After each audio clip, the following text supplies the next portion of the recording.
awareness.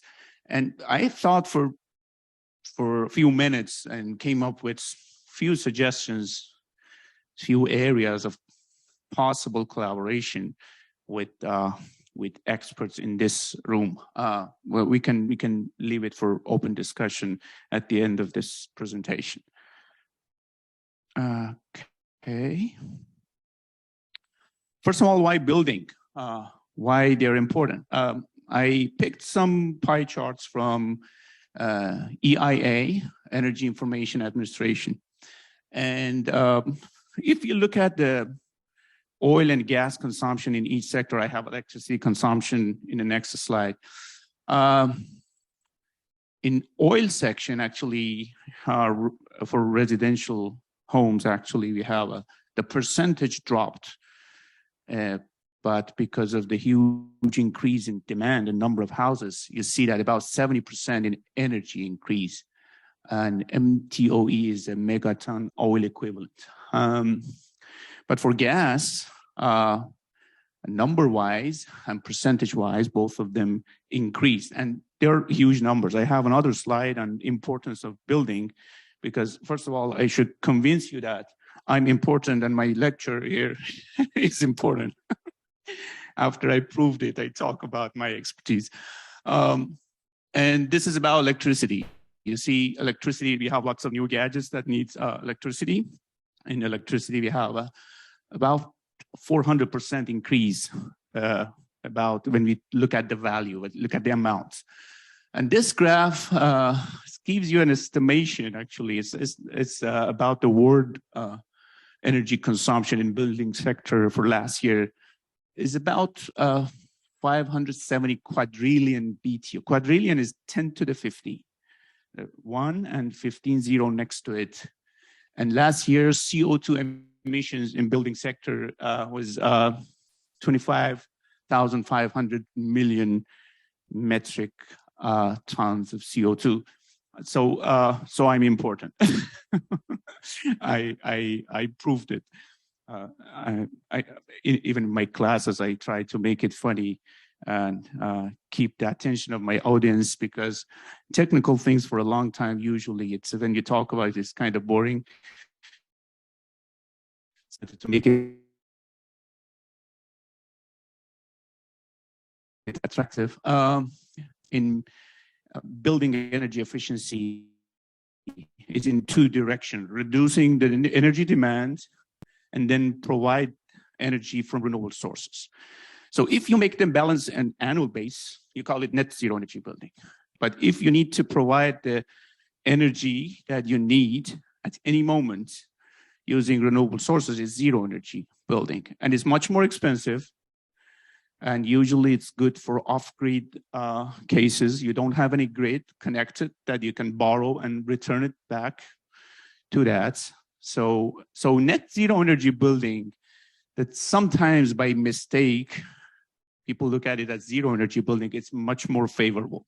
So I put zero energy building at the top of my, as a title of my presentation, but actually the research is useful for both, but the purpose is mainly making annually balanced consumption and production. And we have some subcategories of net zero energy buildings as well. If instead of energy, we look at the cost, we balance the cost, or we balance the emission. But again, energy is much more favorable. And even energy, it can be site energy net zero, it can be source energy. If we look at a building after you build it, and then you look at energy consumption and production, is site energy. Source energy includes a kind of life cycle analysis as well, that the energy that has been consumed to build that building and put all systems on it.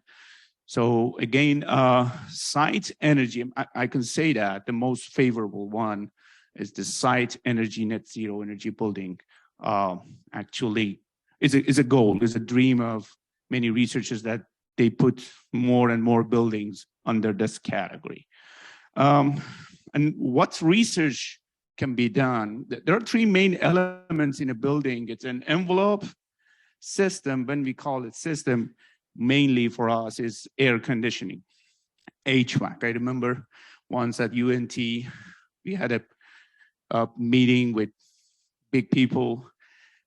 HVAC for me, it's like water for you. Yeah, it's not a weird name. And I was saying HVAC. After a while, one of the administrators said, "Would you please let me know what's HVAC?" It's one word. I said that heating, ventilation, and air conditioning is HVAC. So remind me anytime that I use an expression that for me is something that I told you that more than 25 years, I'm living with HVAC. And actually, for first few years, I lived with it. It was my income. I worked in a consulting firm for a while. So HVAC system design, and another part of the system is renewable technology. But we should be careful about renewable technology. We should add something to it, building a scale or a smaller scale renewable technology, because requirements are completely different. You can have a power plant that uses renewable resources to produce power, and that technology maybe is not that useful for such a building. But under the building, we have material and we have design.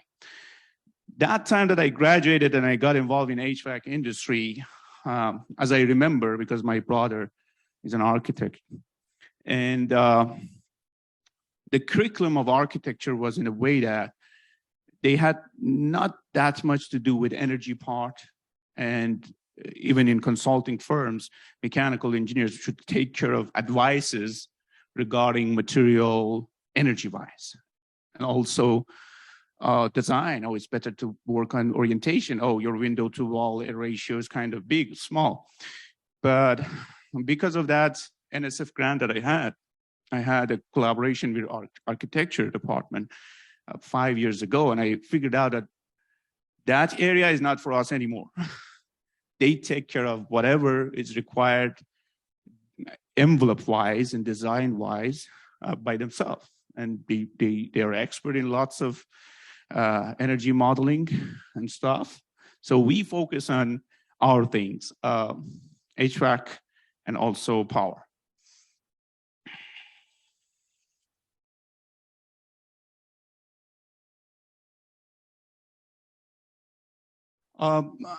I did quite a bit of that first category that I figured out is not mine anymore. Building envelope material. This one I've done in Prairie View with one of my graduate students, radiant barrier, specifically for area like Prairie View, like Houston area, that we have a strong sun. We better to use reflective material to reflect sun to reduce the cooling load required for summer. For each, I did my best not to put too many numbers and graphs.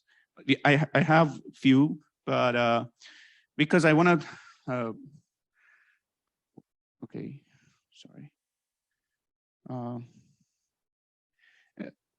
want to make a better connection with my audience. And I put main challenges or objectives or each research that we've been into it during that research. For radiant barrier, the material is important, the arrangement is important, ventilation of the attic is important, and another important thing is an insulation level that you use. Maybe you think that the thicker insulation is the better, but when you use radiant barrier, you should be careful that you don't trap heat in the attic. Maybe it performs the reverse, yeah? So this is one of the few things that I've done in building envelope. Building design has two main actually concerns, or two main things that are challenges. Using natural light reduces the energy consumption, and working on a building design in a way that it uses natural ventilation. One of the examples is solar chimney. I had a research at UNT on performance of solar chimney. Solar chimney is a structure that the height compared to the dimensions of the cross-section area is kind of big, and it makes a density distribution. It's naturally, the ventilation happens naturally. So it's, instead of having fan and consuming electricity, it can happen naturally. Um, One of the other things that I've done at the building envelope category, the effect of skylights. This one was at FIU. We had a solar house there, and one company approached us that we made a new skylight and we tested in the lab, but we want to be tested in a real environment. And we got it from them, we installed it, we put our sensors there, we made a model, we verified it, and their claim was relatively accurate. I get back to this in zero energy lab, that I said that it's a need. It's kind of expensive feature of any university, and we don't have too many of them in nation, but it draws a lot of attention and money, absorb a lot of attention and money if we can convince some sponsors and donors that to help us to develop such a lab.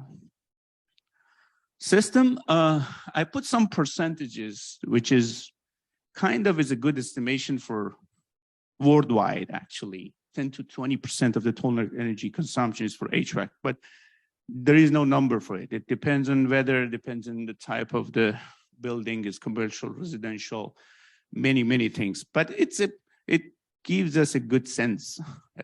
20%, oh, it's big. So we should take care of it. And one classic way of taking care of HVAC system that we look at each device individually and improve its efficiency. If I have a condenser, if I have an evaporator. So it's kind of classic research that I'm producing more and more efficient heat exchangers, yeah? And the second thing is that coming up with new strategies to get to conditioned air, because to be comfortable in any environment, you need to have certain temperature, humidity, velocity, yeah? To get to that point, coming up with innovating strategies to reduce the energy consumption is another topic. And sometimes the technology is kind of innovative and new, like ground source heat pump. It's relatively new when we compare it with the age of HVAC, it's relatively new. And I did some in all areas. One of the things that I talked about a minute ago was the strategies, new strategies to get to the conditioned air. For areas, hot and humid areas like Prairie View, like Houston, reducing humidity is a challenge. What's the conventional method? You have a cooling coil and you reduce the temperature as much as condensation gives to you to get to the proper humidity, but sometimes it's much colder than your comfort zone. So even in summer, you pass it through a heating coil after you get to the proper humidity. So it's not energy efficient at all, but it's kind of acceptable for reasonable humidity, but not for high humidity. Another thing, again, is not that new, but is relatively new, independent control of humidity and temperature, that you have two separate coils and each one of them is responsible for one of those factors, and then you mix them up and send it back to the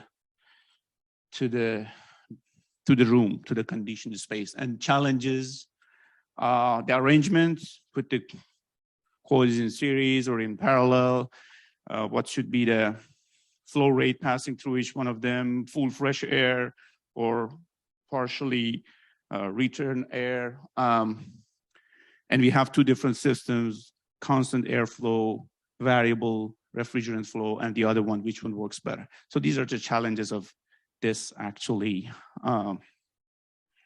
this research area. Ground source heat pump that I talked about, here is kind of connected to soil, so it can connect us, yeah. People found that if we dig into the ground for 3 feet or a little bit more, the temperature of the ground is relatively constant in almost all places. And it's colder than the air in summer and is warmer than the air in winter. Good. Almost all HVAC system needs to send heat out and dump heat out and also absorb heat at different seasons. So how about using ground Having ground source heat pump instead of air source is going to be more efficient. Yes, it's more efficient, but it's more expensive. We have different types based on availability of the land or any body of water. So we have closed, we have open, we have vertical, we have horizontal. And we had a DOE project a while ago to do a study the performance of ground source heat pump in hot and humid environment. We found 9 actual buildings that they already had ground source heat pumps. We went there, we put our sensors there, we made a model, we calibrated it, verified the model with that measurements, and then we removed the actual system and we put the conventional system, and we had construction management expertise in our team as well to do life cycle analysis. And we came up with some general advices. It's a long report, but I just picked a few items that we found the range of saving, which is possible for commercial and residential. We found that if you have more number of systems, make it more complicated. It's better to make it single or at most dual system. Hybrid is much better than full ground source. Hybrid means that, partial of the load goes to the ground source, partially goes to air source. Noise reduction, very important. One of the things that we noticed there for mechanical engineers in residential scales, not power plant scales, pumps are poor guys. We don't care about their efficiency that much. 10% high and up because they don't consume that much energy. They're relatively small. But when you get into ground source heat pump, the pump's getting big because of the length of the pipes and the diameters and everything. And we figured out that the contractors in almost all of those buildings just left the pump on all the time, 24/7, instead of being just simply synchronized with the heat pump that whenever it's on, it's be on, whenever it's off, be off. We saved a lot of energy in our model, and we recommended them, the local contractors, please, next time, don't let it work 24/7 because they are pumps and you believe that they don't have a big effect on the power consumption. It was one of the kind of important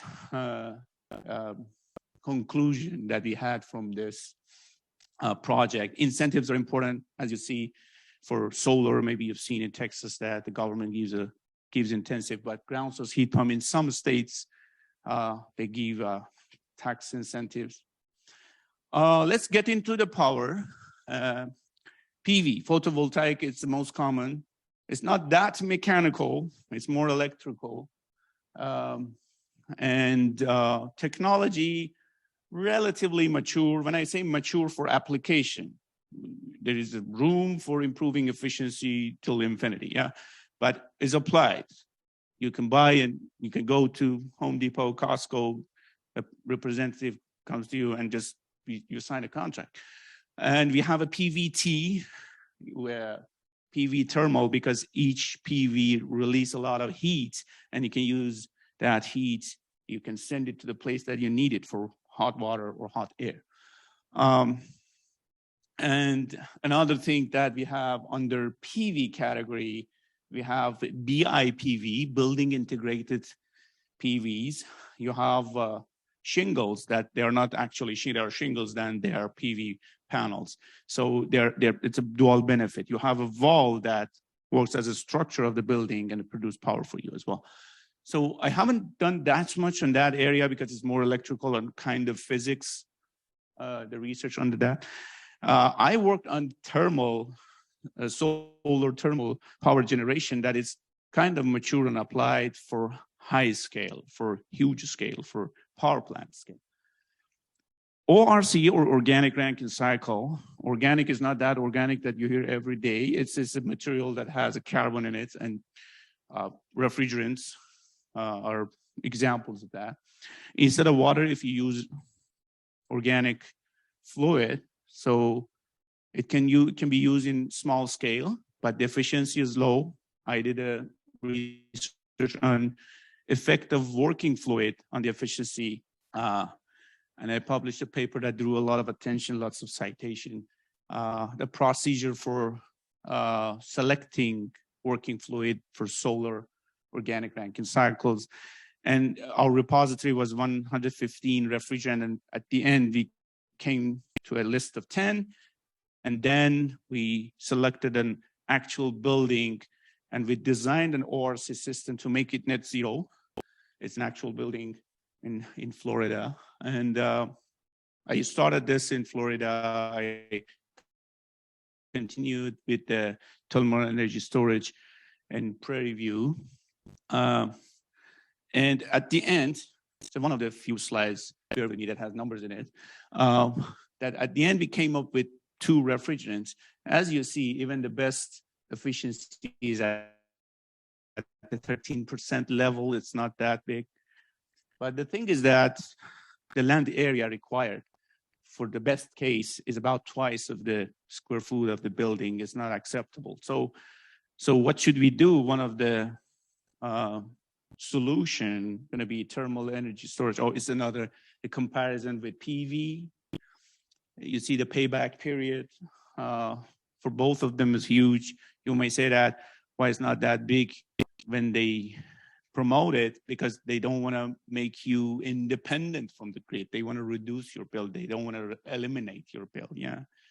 So it's going to be, but anyway, the solar thermal is much better.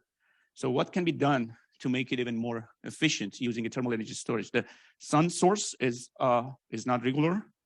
So if you have just an ORC system, solar RC may work actively at most 6 hours a day, but by having a phase change material, something like that, can store the heat in some place and send it to your RC whenever the sun is not available. You extend it to 12 or more. So the challenge is the volume, the type of material, and money, how you can make it optimized. It's better to go more to the collector level or the PCM. And another challenge, intermediate challenge here, is finding the charging and discharging time. We need to make a model of the PCM in the container in front of the sun. How long does it take that is melted completely and solidify again, to be able to calculate that how much time you are adding to your working time by adding a thermal energy storage component to it. Wind, I had a wind study at UNT, and here it's not that reliable thing. At UNT, my main motivation was checking that why they have, if you pass through UNT, there are 3 or 4 huge wind turbine. It's mainly to draw energy, to draw attraction and attention than being kind of most efficient. My study shows that. And but I repeated it here to see that anyway, the environment has been changed. It's almost the same result. I had a small weather station to measure all required things. I remember at that time I contacted Dr. Faris and Dr. Awal, I guess, to get some data from your side. This is another point of collaboration, maybe data, weather data. Weather is critical for us, having accurate weather data. So we got the information of the buildings of the university. We assumed that 75% of all roofs are applicable for PV. We measured this, we got the measurements of the sun intensity, and also the same thing for wind, the wind intensity. And this is kind of final conclusion that we presented in ASME conference as well, that for wind, you see that it's not reliable at all. For solar, for some available commercial solar power plants, the payback period is pretty acceptable. And we have 2 solar study here. One of them just 70% of the roof if you put PV panel. And this PV is photovoltaic, it's not Prairie View. Anytime they say PV, it's this photovoltaic, yeah.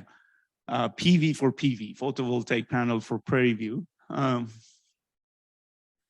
the second one is if we want to make all building net zero, what's going to be the payback?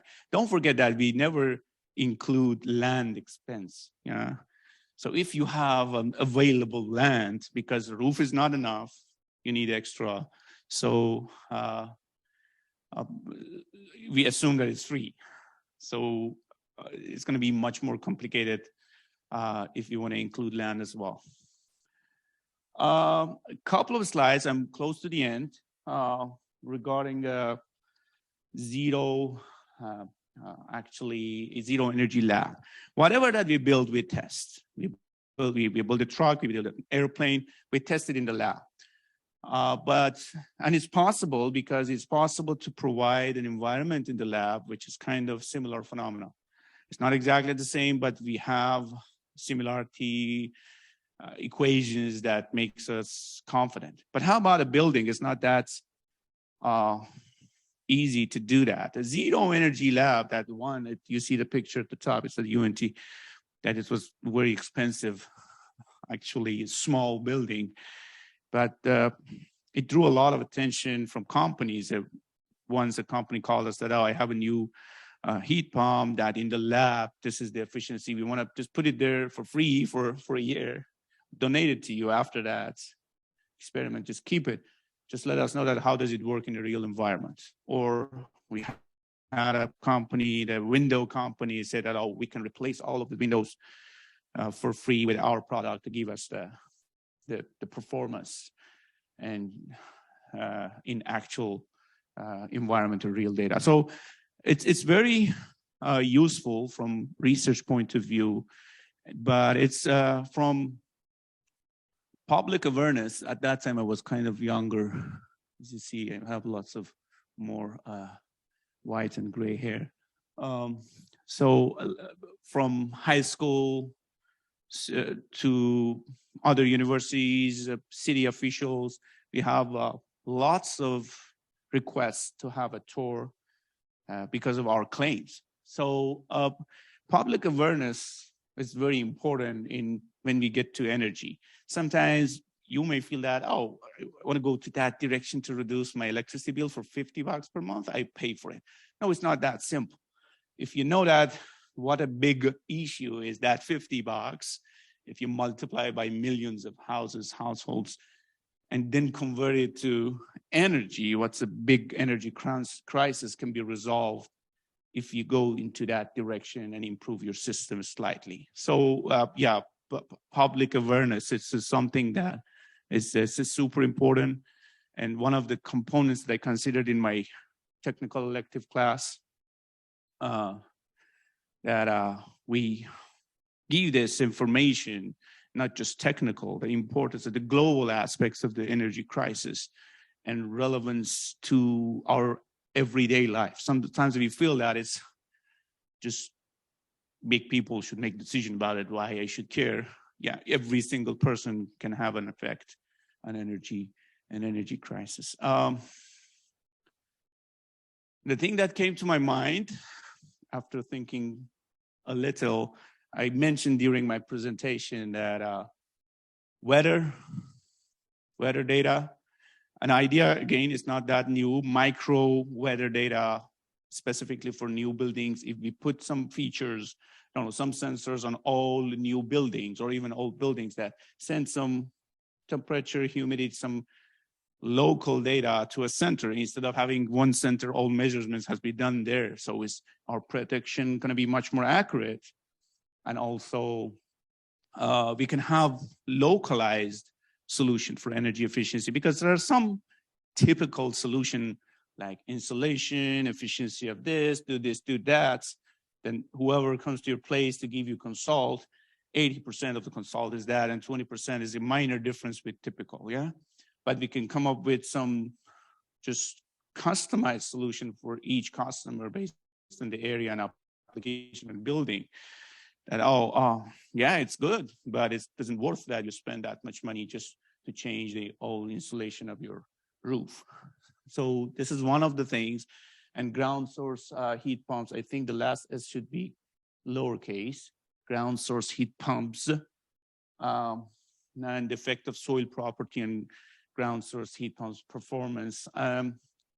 Modeling of ground source heat pumps actually is kind of a challenge, because you need to make a model of a big volume, number of nodes are huge, you need supercomputers.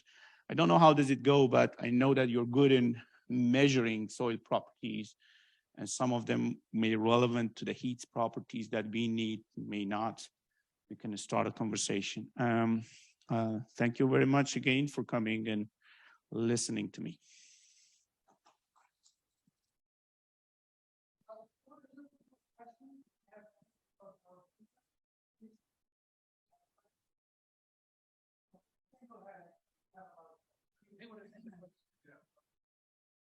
I'm going to go back to your HVAC. I have a question for you.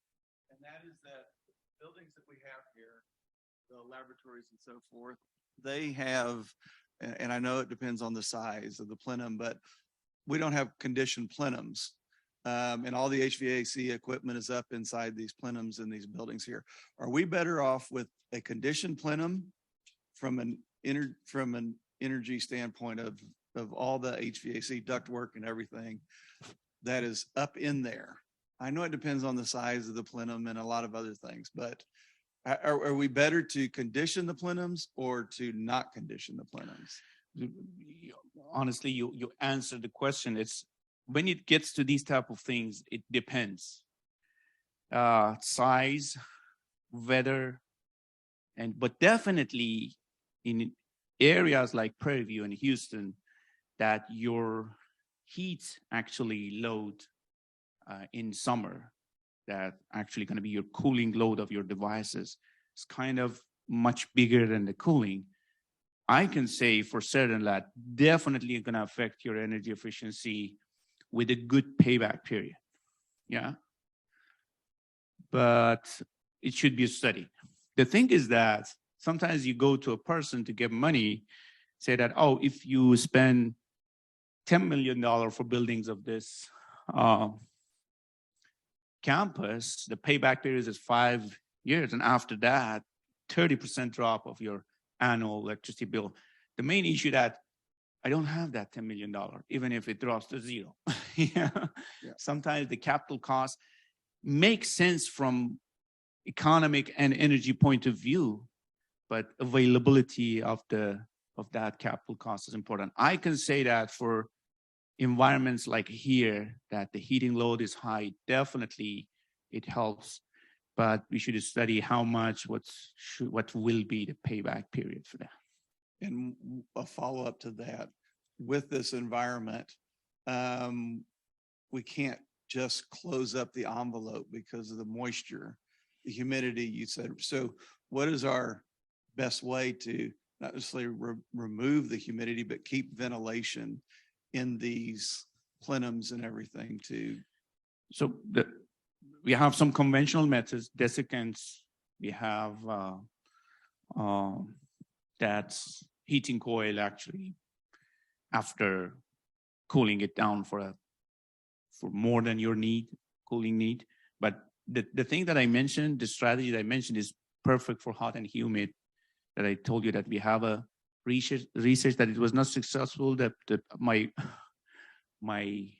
graduate students got a admission from Georgia Tech and just quitted the research, but it was at the good stage. I want to continue sometime that independent humidity and temperature control, 2 separate coils, but it has lots of things for optimization, the arrangements, the flow rates, and choosing the system being constant airflow or constant refrigerant flow. I highly recommend it. Independent humidity and temperature control.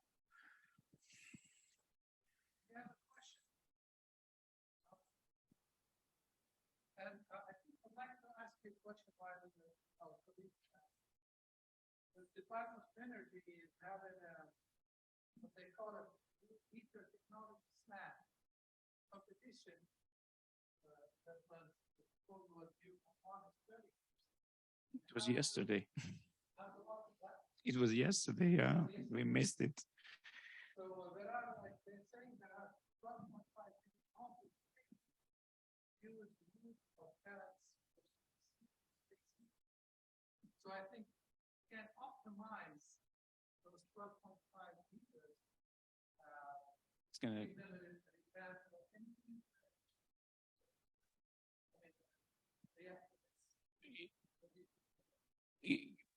It's talking about the heaters that using wood. Yeah. most probably we have it in Texas because we have lots of ranches, because in regular residential and commercial houses, definitely it's not efficient, not just from energy point of view, from pollution point of view. It's like look at the big fight which exists from between coal industry and renewable energy industries. And so it's something which is related to carbon footprint and stuff. Honestly, I haven't worked on it as an active research. I have some general information about it, but it's a kind of important topic, carbon-free fuels, biofuels, and something that reduces emission. Definitely, it's something is so, I didn't know that number of houses that use that is that big. So definitely it has a huge effect, but I don't have personally any study on that, know the carbon footprint of burning wood for heat. But if you're interested, we can start to work on it. We missed this deadline, but maybe next time we can submit a proposal.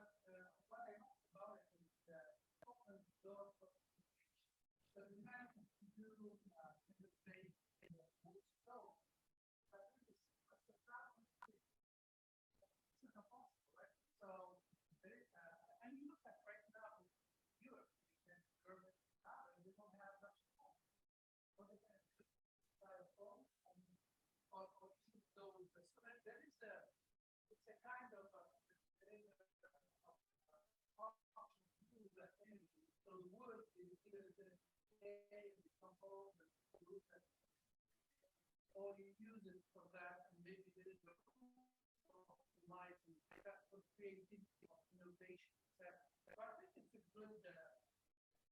I'm not mechanically clear, but Yeah.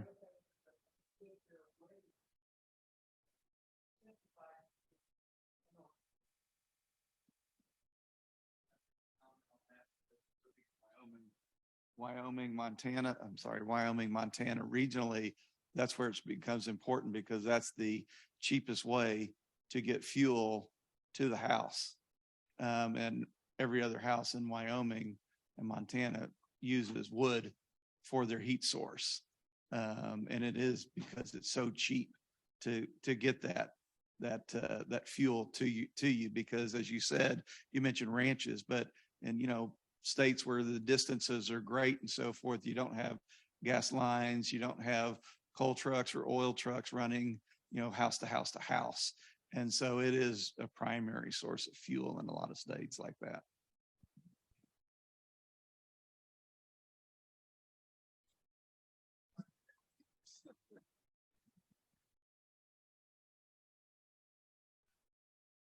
Thank you very much. It was a very important presentation and very informative between the different way of using energy, from also comparison between efficiency and cost and payback. And at the beginning, you mentioned something about solar chimney. And why not to look back to those traditional way? I know solar chimney has been doing for many years in Persia, I think, or Iran, and it was very efficient. But how is that? This is need to be reinvestigated and relooked at. And I think kind of these devices can manipulate the radiant heat very much, and it's not costing. Yeah, I totally agree with you that the idea is not that new. Before anyone just to make a model or produce graphs and stuff in many places, as you mentioned, they use this just by experience, that such a thing just makes airflow, and we feel comfortable at this area without having any forced convection, any fan or something.